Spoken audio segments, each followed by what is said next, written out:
Hello, NFT Land. Welcome to 2022. And how appropriate. This is Twin This Week in NFT News, episode 22. And I'll bring my co host, Scott Leach, up on the stage. Hello, Scott. How are you? I'm doing great. How are you? I'm well. I think you were skiing. Where were you last week? I was in Tahoe, but not skiing because I'm still recovering from my injury skiing last year. But it was good to be in the snow again. A year? You're still recovering a year later? March 4th. Yeah, it was gnarly. It was like the flopping around broken leg. Gross. Yeah. Okay. Not the visual we want to get. Don't recommend it. Start 2022. Yeah, I mean, a lot of things that are fun in life also carry a little bit of risk. Yes. Okay, so today we have a great show for everybody. It's been a really strong start to 2022, and we're going to talk about that. We're just looking at some OpenSea data. Why do we look at OpenSea data? Because it is about 70% plus of the NFT market. So it's a good proxy for what we're seeing, but we're going to talk a little bit more about some other things as well. Plus, we're going to talk about some new projects coming up, Associated Press, which I think is an interesting thing that they're going to be launching. I saw this really funny thing that has Robert De Niro's face. I want to talk about that. Samsung coming out with TVs that Smart NFTs. And we're going to do it again. We're going to talk about the Gary train, Gary Vee, because he's got a couple things going out. It's not surprising. It's a new year. He's got some new things he wants to push. Eventually, he'll run out of steam, and we won't have stuff to talk about for Gary. And then I thought we'd touch on Crypto Skulls revival. I think we might throw a little bit of Fancy Bears and maybe LooksRare in there as well. So I think we should just get started. And the first thing I wanted to get right into was some numbers. So one of the things that we talked about was the NFT recession. In fact, since we started the show in the fall, it's mostly been the NFT recession. We've had a couple of bright spots, and really the biggest bright spot was there. You can see towards the right-hand side of this this chart, and that's the early weeks of December. So if we look at the early weeks of December, we started to seeing much more increase in volume. We had a little bit of a drop off, and then we've seen even a bigger spike into early January. And so I think that's really important for people to take a look at, because it seems like there's renewed energy if you just look at Twitter or you look at some hype around some recent drops. But the data is also showing that. And if we go to our next chart, this is the monthly chart, so it's a little bit easier to see. And so one of the things I want to point is that bar all the way on the right is actually January. And so that's January through January 11th. So we'll call it a third of the month. Look at that. A third of the month, and we're almost this as much as all of December. And if we go back, holy cow, we go back, that really first steep one, that's going to be August. We might be heading for something as big or bigger than August. In fact, if you just extrapolate from where we are, that would be the odds on bet. What are your thoughts on this? Yeah, the last few weeks has been crazy. It seems like to me that there's a lot of the kind of, we went through the JPEG summer stuff, then this sort of recession, whatever we want to call that. And now it feels like lots of folks are kind of consolidating around some of the established projects that are doing really well, Doodles and obviously Bored Apes going bananas, but the Mutant Ape stuff, the Kennel Club, all the Bored Apes projects doing well. But I've noticed that across the board. World of Women, I think the floor is like almost 4 ETH now. Forgotten Runes, Wizard Cult, a lot of these projects have been out for a while that seem to be gaining momentum and either executing on their roadmap, or collectors are getting more savvy in terms of, instead of risking, the minting new stuff, they're moving around established projects. Yeah, that's interesting. And that's where you would see the really big bump in OpenSea, is when you see a lot of secondary trading as opposed to primary drops. Usually, though, we see the primary drop drive secondary, and we've had some things break out. Like Alien Friends has done really well. Yep. I think you were. How's Fancy Bears been doing? Fancy Bears, I think, was a good. That one felt it felt similar to the kind of summertime stuff. I missed the mint, but bought in at around 0.3 ETH. So it went up quite a bit just between, and that was before reveal. And then it got up almost to 1 ETH pre-revealed. I think maybe 0.8 was the high. After reveal, I want to say it's around 0.3 again right now, but that's sort of the standard. That's been my observation anyway. A project after reveal drops about half, roughly. But definitely more excitement around a project than I've seen in a while. Not quite as, we had a couple of those things like Mechaverse stuff where they went bananas right before reveal. So it seems like everything sort of got quiet. A lot of projects weren't selling out at all. And now this was the first one I've seen in a while that feels kind of back to how things were. I think there's a bunch that are scheduled for this month that actually could do really well. So yeah, it'll be interesting to see how that develops. Flyfish Club, which we'll talk about in a few minutes, from Gary Vaynerchuk and some of his partners in that, is another one that sold out immediately, and at actually pretty high prices. So the other thing I just wanted to talk about in terms of the data is this number on here, the 738,000. That was the number of wallets on December 1st connected to OpenSea. So OpenSea accounts associated with Ethereum wallets. And that's significant growth. I think the last time we looked at this was about 650,000. That would have been sometime in November. But I thought what was really interesting when I looked at this just the other day, as of yesterday or 2 days ago, 984,000 wallets. So we've had a rise of about 200,000 wallets in just over a month. I don't know what I actually could look back at the number, but you can see it's a really steep curve there. And we'd seen a little bit of leveling off, but it's been fairly consistent, but it's just really shot up in the last couple of weeks. And that suggests there's new people in the space. That suggests that there are existing players in the space that are maybe creating second wallets in order to be more active. I think there's probably some correlation between multiple wallets and how active you are. Yeah, I'd be curious to see if we could get down to the granular level of what happened on like Christmas Day specific. I remember when I was doing iOS apps, there was this, you could see this exact bump on Christmas Day where your stuff would sell like 5x what it did the day before, because everyone got new devices. And I talked to a lot of people. This is very small group, but the folks around me that I talked to that are in the space we're trying to figure out ways to gift either crypto or NFTs to family and friends. So I wonder if some of those new wallets are the result of that.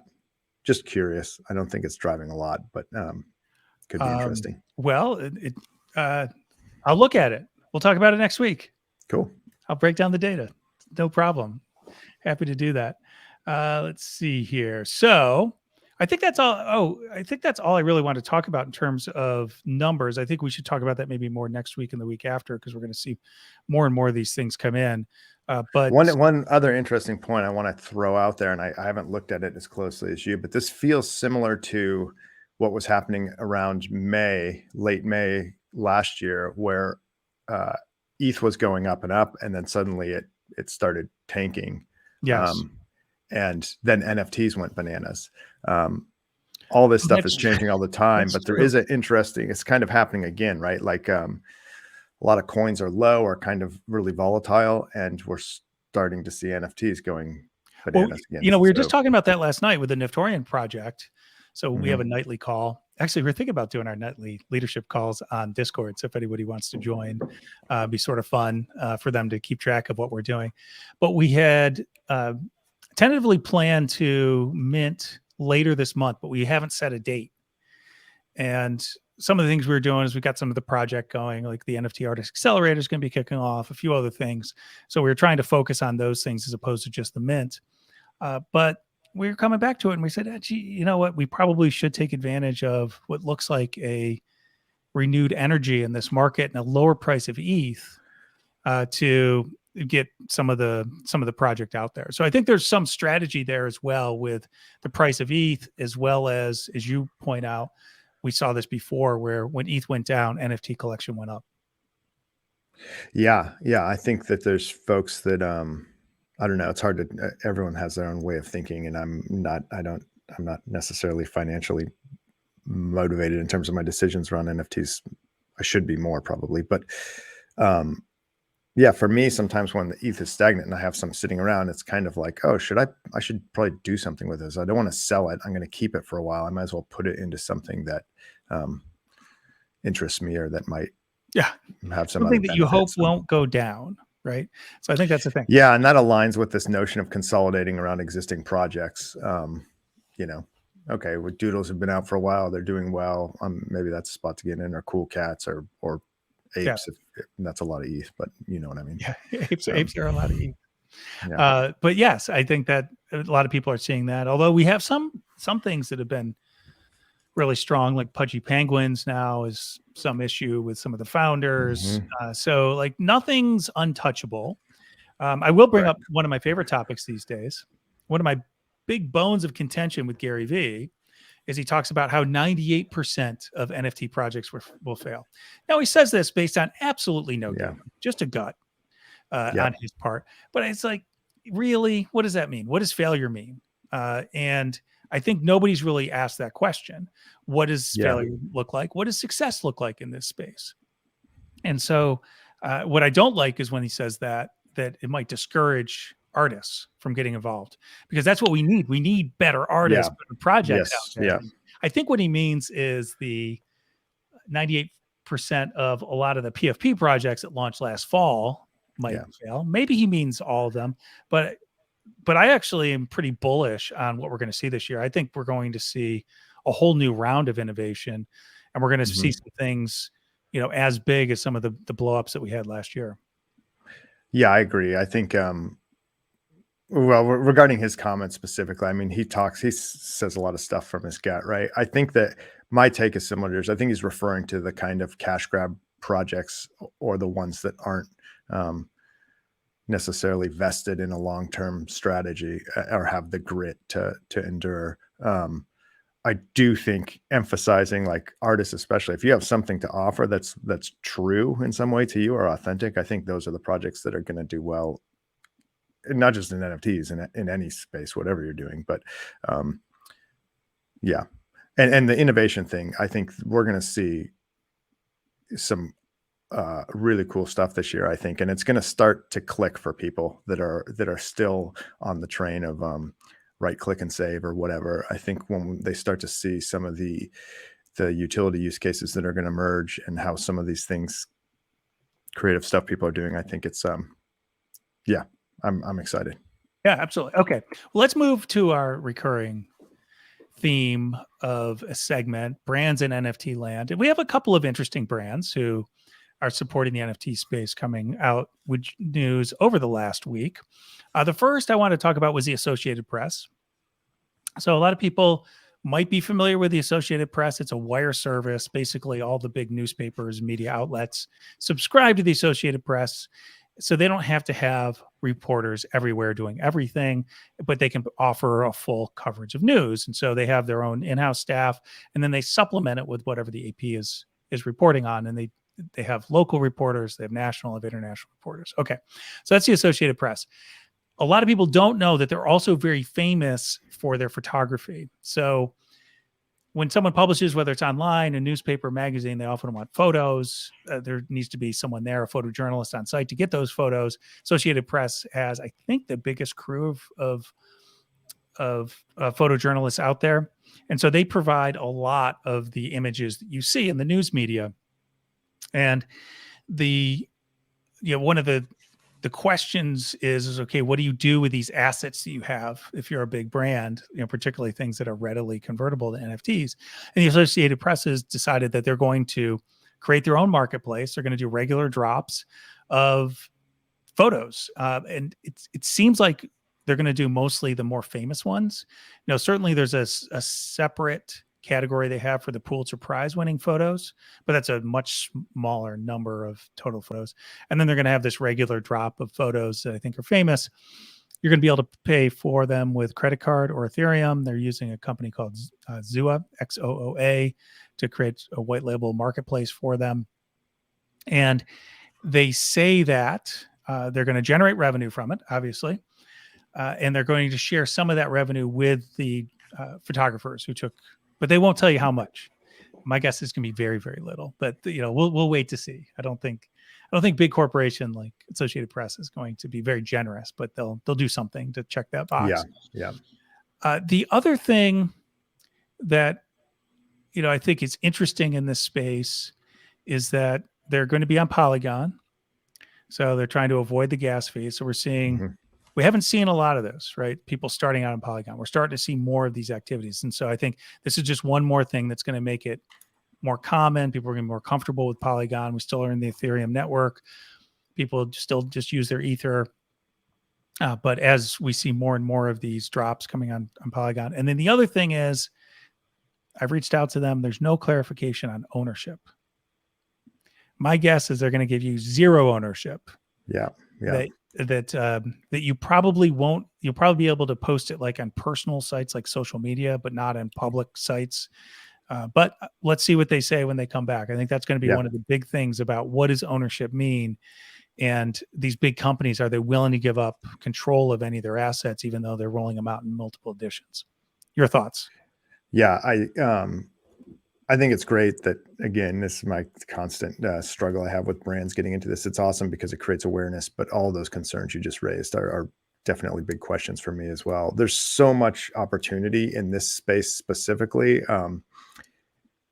This is a little bit wild, but if you imagined that a camera had someone releases, whoever, Panasonic or Canon or Nikon releases a DSLR or something that mints the photo as an NFT in the device. So taking the picture, it applies whatever metadata that's happening from the camera, what lens you're using, f-stop, all that stuff, where you're at in the world, mints it as an NFT, proving that you took the picture. So you have that aspect to it. You could then take that to a site where people could either purchase your work directly from you or republish it, do royalty splits. There's so much creative ways for photographers. Well, this sounds like what we talked about a few weeks ago with Adobe, which they're basically going to create provenance in Photoshop and Illustrator and those types of things. And I think that's a really interesting idea. I hope they don't mint directly from the connected camera at the moment, because I don't know how many they would mint. Yeah, it could be something where they don't. If you had some sort of you sign in with your wallet or something into the camera you're using, so that there could be a neat angle where you can prove that you were at the place taking the photo. And that might not be relevant for lots of people, but from a journalism perspective, it could be super interesting. And then from I've been obsessed with this for a long time, but the notion of timeline, like as we get lots of content and information, being able to organize that in a timeline that also has a location aspect to it. Horrible example, but if you took an event like 9/11 or something and imagined that technology existed to timestamp, here's exactly where I was, here was when this picture was taken, you could really start to build a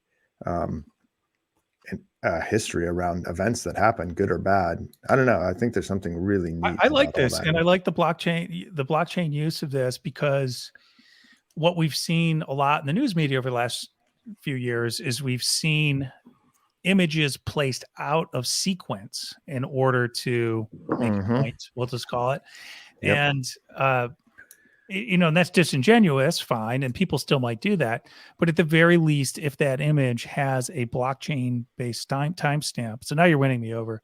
Maybe we should do this. And like, if you're doing it on Polygon, it'd be so cheap it wouldn't matter. Or you just you get to select it. It's like, do you want, you hit a button. And I think you could do this with a mobile app connected to your camera right away, because you have all the details that you need in order to do that. So I love this. I love this idea. Okay, so that's the Associated Press. That's coming out on January 31st. We hope to learn more about what the IP rights are going to be for the owners. I'm not optimistic about that, but let's see. We'll give them a chance. Another brand that came out last week at CES with an NFT, or a few, but this one I thought was interesting. Samsung Smart TVs will now support NFT browsing. Yeah, it's about time. I think that I've been itching for this. I have a token frame that's been on order since August 1st, I think. I want badly to be able to display this stuff. And I just am getting excited about, like people did that, the 3D, the actual art piece of the LED screens. I don't remember if we talked about that here or where. I think we Wait, talked Human about it in One? our last. Yeah. Yeah. This merging of physical art with a digital component, whether it's to display in your home or as a work of art you go see, is I get incredibly excited about that just out of my own personal interest. I think it's awesome Samsung's doing it. I think the big question with all these is going to be, can you display any NFTs, or is there some notion that you can only display what's in your wallet? Anyway, it's cool. Right. I dig it. Well, actually, so first of all, people also did the little screens for 2020 drop. Yeah. So when you bought that NFT, you actually got shipped the physical. Yeah, I think that's was it Infinite Objects does those? I forget the name of the company. I thought it was. I'm not sure Infinite which one Objects. he used, but Infinite Objects does do this. I thought he worked with them on it. He might have. Yeah. But that's like, those are, the interesting thing about that, because you have the NFTs on the blockchain, but then you also have these physical manifestations of those NFTs. And so those are also very highly prized as collectibles. Yes. Yeah. Today. The other thing you just mentioned is, it's something that's very cheap. Well, I say relatively inexpensive, is smart displays. Mm-hmm. So Amazon and Google both have these. They both have nice screens, fairly high resolution. In fact, Amazon just rolled out one which is wall mounted, 15 inches. If those things would display NFTs, they would be great, because the nice thing about Amazon and Google is they do things at scale. Yes. And so a lot of these up and coming startups, they're trying to break even based on lots of 1 or 2,000, when Amazon and Google are selling things in the hundreds of thousands or millions. And so they can just push that out. And so actually the one that, any of these things, they're designed to sit on nightstands or kitchen counters or something like that. You could put them anywhere and they would look nice. They have a slight angle to them. Sure. And then they can do other things too. But the one that you can mount on the wall, that's a 15-inch frame, has a 15-inch screen in it. That would be particularly good for this. And you can mount it vertical or horizontal.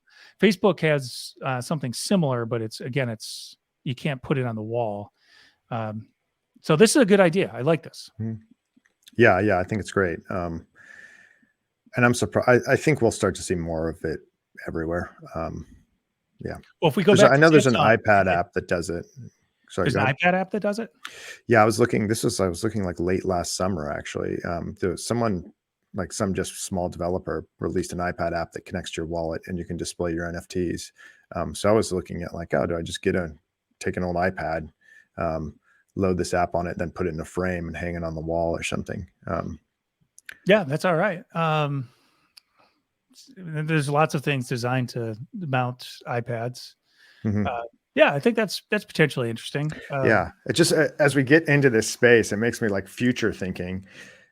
How long before someone shared I remember who saw it. Someone on Twitter I follow shared a car at CES that could change colors. You could change the color of the car.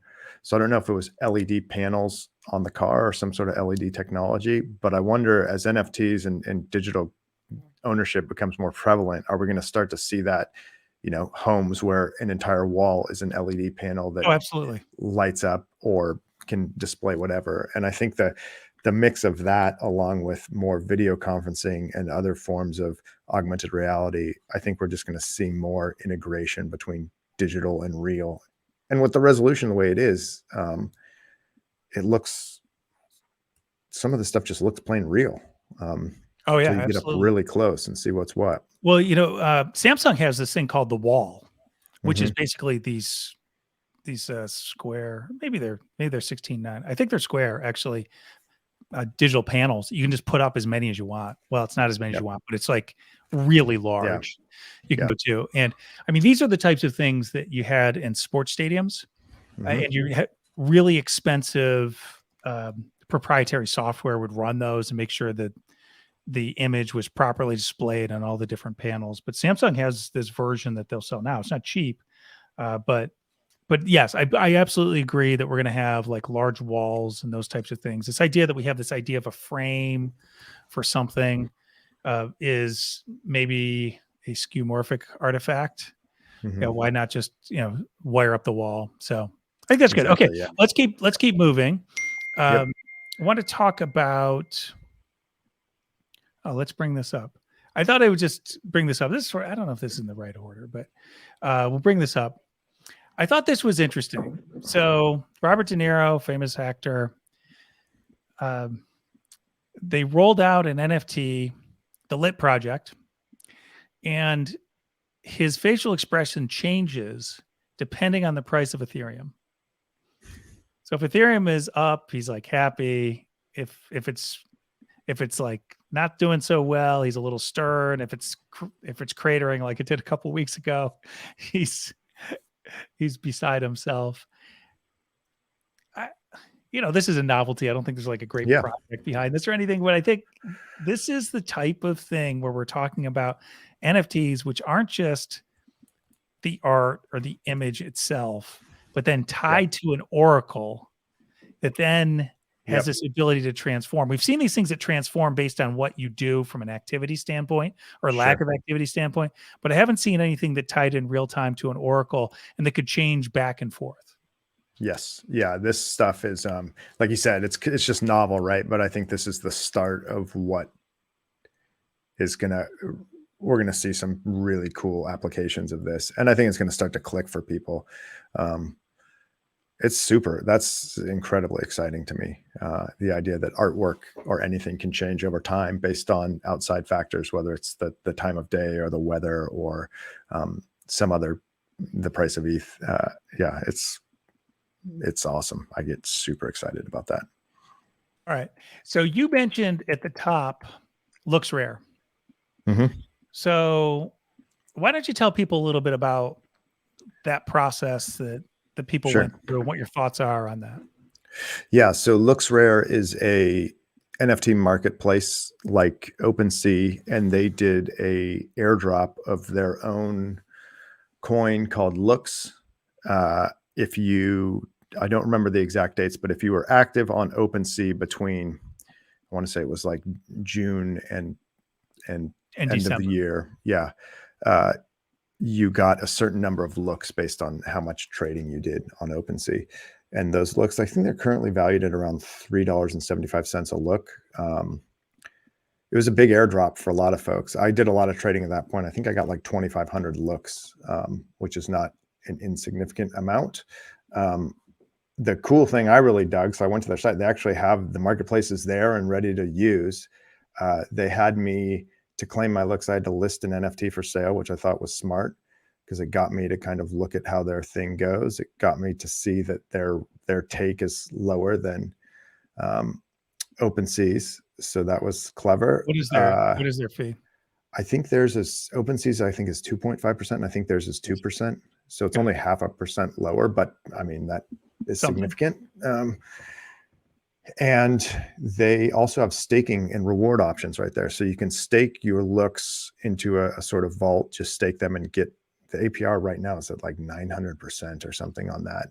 And then they have a secondary liquidity pool that you can enter. So it's a Uniswap pool. You can get your LP tokens from that and then bring them back and stake them at LooksRare.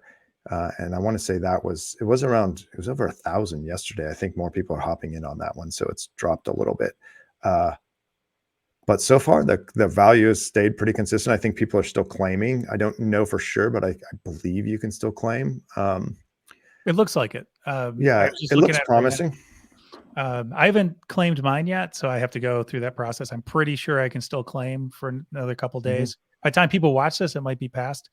But yeah, I think it's really interesting how they did this. We had SOS, the new DAO, who basically scraped all the Ethereum data and said, the OpenSea data, based on your activity on OpenSea, we're going to give you some SOS tokens, which I thought was really interesting because what they're basically saying is we want to value the highest the highest volume traders more by giving them more, because they'll probably do something with it.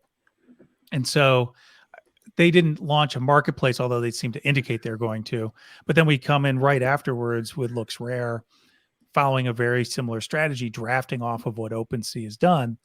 And at the same time, it's interesting to me that OpenSea doesn't have a token. That's the real surprise to me. And maybe I'm sure there's someone there thinking about it. There's probably all sorts of regulatory concerns they're probably dealing with too.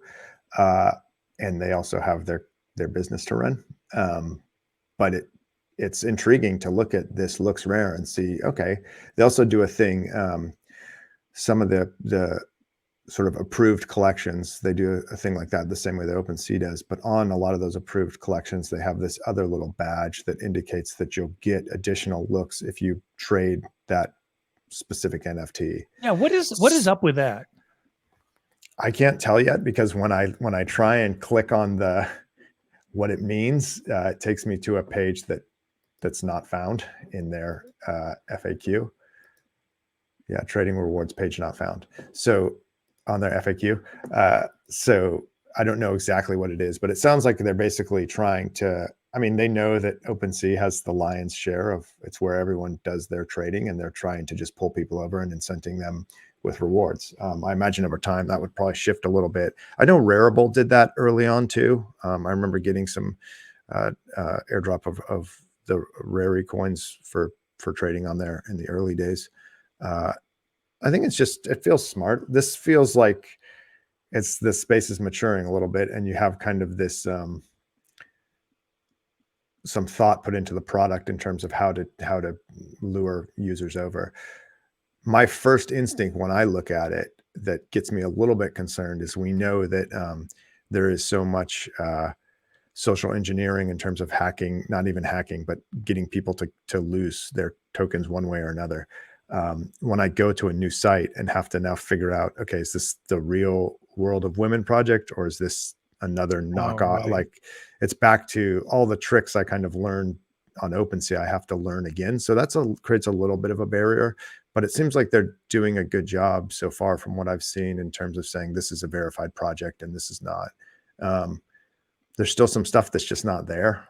You can't sort by, a lot of the ways I sort is I go to a project and then I do buy now and then look at what's the lowest price to get the floor. Their sorting mechanism is not currently working. It's coming soon. Right. So makes actually using it to buy stuff pretty tricky at the moment. But I mean, that's easy stuff. They're going to solve that and figure that out. Yeah, it looks a lot like OpenSea. Yeah. I'm hoping for something that doesn't look like OpenSea coming forward, but that's there's some coming up. I think we'll be talking about Archipelago and a few things that are going to be like that. Okay, so that's the marketplace discussion. So there's other marketplaces we can talk about, and I'm sure we will this month. There's so much activity in the marketplace space, and probably the biggest mover is the white label marketplace space. That's what we talked about when we talked about the AP with Zua. It's basically they're creating their own marketplace just for the sale of their own goods. So let's talk about a couple of projects that are interesting since the start of the year. And we've got so many that we could talk about, but I feel like we have to talk about Gary Vaynerchuk again. Yep. And a couple reasons. So first of all, let's talk about book games. Have you claimed your tokens? Yes, I claimed my tokens. And how many books did you order? I only ordered 24. Okay, so you got 2 tokens. I got 2 tokens. And I don't really know why I only ordered. I think I was such a stupid thing. I was actually worried about what the hell I'd do with all those books if I bought a bunch of them. And that's why I did not get more. But once again, I should have, because the floor on these is fairly high considering how many there are. Well, they're already, I think the floor, I was looking in this morning, I think the floor is back up to 0.5. I see 1.5 on some of them right now. Well, yeah, it depends on what you have, but I think we're talking about the commons. All right, so let's talk about book games. So for those of you who don't know, Gary did one of his manic afternoon tweets on a Friday afternoon. I think it was late August. And he basically started, it was 5 p.m. Eastern time. He opened up a live video stream and said, hey, anybody who buys my new book that's coming out, they pre-order it on Amazon or Barnes & Noble between now and 5 p.m. the next day, so 24 hours, we're going to enter you into a special program where you're going to get something. He didn't say what he was going to get. He said it's not VFriends, it's going to be something else. So it turns out it's another NFT project, which is, I think, what most people presumed. And so you, for every dozen that you purchased, and he did tie it into this thing because the book is 12 and a half. Yep. And so he said every dozen you purchase, you're going to get a token. And so that just came out this week. And interestingly enough, this is on Polygon. So, and Token Trove is Polygon too, I believe. So Token Trove is a new marketplace for collectibles. And it was pretty simple. You went in, you had to go, well, it wasn't really simple. There's like 5 steps we had to go through the fall so that we were verified. But it was very simple when it came out. You just connect your wallet. Although if anybody has trouble connecting your wallet, I cannot connect my wallet on VFriends anymore with MetaMask. I have no idea why, but I was through the Brave browser. So a little pro tip there: if you're having trouble, do it through Brave. We could collect them, and then you have rarity. So to give people a little bit of background, there's 16 characters. So he lives in this world of characters. You know, a couple examples are the humility is delicious. So it's like a little pie, a humility pie, humble pie, I think is what he's going for. Kind fucking candor. Gratitude is the attitude. And then they've got 3 of the 16 are rare or very rare. They call them special. There's some are more rare than others. But the koala, the paper hands pony, which is a new character for him. I think it's new this year. And then Time Machine Tiny Ogre, which is the most, which I think is the most rare, if I remember correctly. And then they have different backgrounds that these pictures are in, and then different frames. So he's got a couple different layers here of rarity. It's not clear to me like what rarity is going to do for you, but a couple different things you can do with these tokens. So first of all, as you mentioned, you can list them for sale. There's going to be some advantage to getting access to VFriends 2 based on the number of book games tokens you hold. And that's going to come before VFriends 1 advantage that you'll get to access. So basically, if you don't have book games, maybe you'll get to VFriends owners, like we'll be able to get VFriends 2. There's not going to be any left for the public, would be my guess. And then they have a game that you're going to be able to play. Oh, and you can trade tokens in. So if you had something like 650 tokens, you could get a Bored Ape. Yeah, they got a bunch of different things on here. So yeah, you can trade for different NFTs. The largest of which is a Bored Ape, but they got some Kennel Club apes on there. They had some Atom Bomb stuff. I think there's a punk too, isn't there? Brain Vomit. Yeah, somewhere. I thought he said there was a punk. I'm not seeing it. Cryptomories are on there. There's a bunch of stuff in here. Creatures. The trick now is the number you need to trade in. I was doing some math. It costs more. You pay more for those NFTs than the NFT you're buying is worth. Oh, right. But that wasn't true for early on. Hours, maybe for the first day and a half. Yeah, so a lot of people got in early. But there could be other benefit, like it's the Gary owned thing, if that means something to people. The other interesting part is, who knows if he's going to add more stuff on there if the value of the book games NFTs continues to go up. But you burn these NFTs in the process of trading them in. So that's a really interesting dynamic that changes the value of the book games NFTs, because there's 125,000 of these things. Like, it's a lot, right? So I like this notion of using them as burnable things to get other stuff. VCon tickets is another one. The interesting thing there that we heard, last week, or I forget when he announced that, was that if you hold a VFriend, the way they're going to do the VCon tickets is they're going to send you a separate NFT that's the ticket. So you're going to get 3 VCon tickets for every VFriend you hold. This is showing right now that the floor on a VCon ticket is fairly high, because how many things people are trading into them, which creates a whole nother interesting there's going to be added value. Yeah. this whole marketplace for selling VCon tickets. Yeah. He's alluded. There was a Hangout Hawks meeting yesterday morning that I attended. So that's the perk card where I think there's 125 of us get to sit with him for an hour and just ask questions. He talked about he loves doing the secret clue thing and having those book games mean something. So specifically talked about the koala and the ogre. The ogre has a time called the Time Machine Ogre, has the date of the original launch. And he's been talking about being able to mint NFTs. So there's a sort of rumor or speculation of if you have one of those 3 NFTs, there's only 3 of them, can you go back to May whatever and mint a VFriend version 1, or buy one of the ones he saved from him or something, or get one of those at the original cost or something. Yeah. So At the original floor cost? Because this was I think that's I don't know how that would go. And he hasn't confirmed this, but he's sort of alluded to lots of hints around that stuff. Okay. So I like the innovation, and I like the idea of trading stuff in. And he's really, again, like, love him or hate him, he's doing some really neat stuff to get people excited about NFTs and to start doing their homework and researching, what they're worth and how to trade and how to use a layer 2 that's on a layer 1. It's cool. Yeah, it's good. It's clunky, but it's good. He had another big announcement this week. Well, the announcement was actually kind of quiet in December, called the Flyfish Club. So we all know, trade for that on here too, actually. So that's right. Because it's one of the things you can trade in, and those are what, 3.5, 4 now, or maybe they're over 4, I think. And that's just, and then there's the omakase, which are more expensive. So a lot of people know that Bored Ape Yacht Club actually has a club. They have a couple locations now where people can go. I don't really know how that works. But Flyfish Club starts out as a physical world club. Now, there might be other benefits to this. I would guess there will be over time. This is one of the things I'm wondering about Gary as well, which you can comment on if you like, is that now he's got multiple projects. And as he's doing deals, he's got to think about spreading the benefits out across these projects.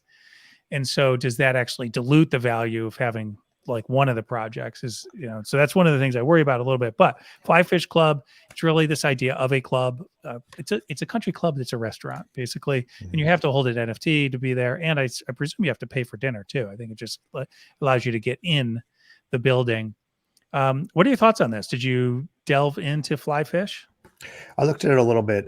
He talked about, it was one of the other things I was on with him. He was talking a little bit about it. It's, again, I think it's a super awesome experiment to see how this stuff all plays out. I'll be curious to see where the value of these things actually ends up resting once people start using it. So right now we have all these speculative values, I think, based on just enthusiasm around NFTs. As more and more utility use cases come out, it makes me start to wonder, okay, in people's minds, can they separate utility from a piece of art that has, like, in some way we can accept that a Bored Ape costs 300 grand or something, but in another way, if all we're getting is access to a restaurant we have to pay for dinner, will it suddenly stop becoming a collectible that's worth a lot of money?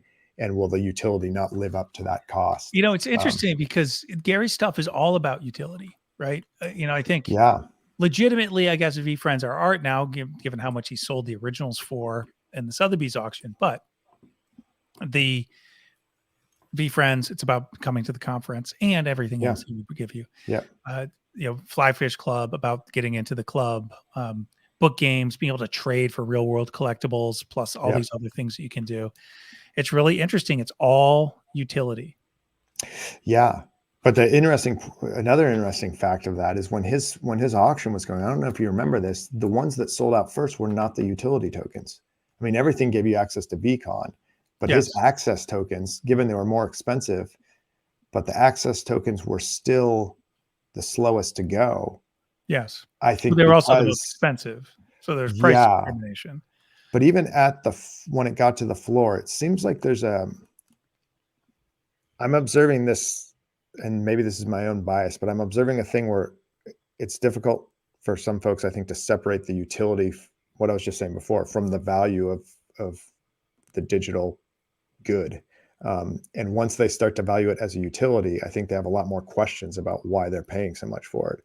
Whereas a collectible, it's like, oh, well, the sky's the limit because whatever, Van Gogh sold his sunflowers for, or someone Yeah, else sold exactly. it. Yeah, He was yeah. gone, but I think it's not sky's the limit for those. I think that's a really good observation. But I do believe that something like Flyfish Club, you're going to be able to probably gift people or sell access to your token to use for a period of time. And yep, so it becomes then a income producing yep, asset. yep. Yeah, I think that's going to be interesting. And I know I want to say he talked about that at one point, just from a legal perspective and compliance perspective, what is and isn't allowed there. But there is something really cool. The idea I brought up a few weeks ago that was crazy, but just an example of like, what if someone did that with an airplane, where they bought an airplane and every seat was an NFT and you own that seat, so you can fly or you can Right. rent out your spot on that plane. You Yes. could really apply that to anything, whether it's a rental property or what have you. Yeah, I love that aspect of it. So I think again, I like that he's trying stuff and in his own things. A lot of it's probably going to fail, but he's putting it out there to see what works That's and what right. doesn't. Yeah. Hey, Gary, are 98% of your projects going to fail because you? So does that mean most of them? But so in any event, yeah, a lot more Gary Vee. He just keeps coming. I have a feeling he may have gone through most of his things. We'll probably see a renaissance of Gary Vee activity in another 30 to 60 days as we get closer to VCon. But the bigger story is the market's up. There's a lot of projects that are doing well, and we're starting to see some, come to, have more sophisticated projects and those types of things. The one thing I will say is that other than Bored Ape, not a lot of the projects have actually implemented a significant portion of their roadmap. So that's or shown significant progress. And I think that's going to be the story of 2022 is which one of the JPEG summer collections actually delivers on their core roadmap or an extended roadmap, and how that impacts their value over time. Yeah, I'll be really curious to see that. I think that the one benefit of some of these projects that are handing over IP is that the other projects that stem out of that, and the use cases of whether it's celebrities buying Bored Apes or Punk's Comics doing Bored Apes comics, or the Jenkins Writing Room project. As those things start to emerge, where you see IP getting used in creative ways, is that enough, or do they still need to feed the roadmap? And it'll be interesting because I know that's a not to talk about Gary Vee again, but that's another thing he's brought up where he doesn't think that giving up IP is a smart decision. So I think it'll be interesting to see over the next year how these different approaches work. Yeah, absolutely. Okay, Scott Leach, this has been great. We're going to make that a wrap. So follow Scott Leach on the Twitter at Scott Leach. I'm at Creatorius Rex. Check out niftorious.com for the latest news and analysis of this space. And wander over to niftorian.com and see what we're going to do there. Because we do have some things that are going to be coming out this month. And I think you'll be very interested. All right, everybody in NFT land, until next week, happy hunting.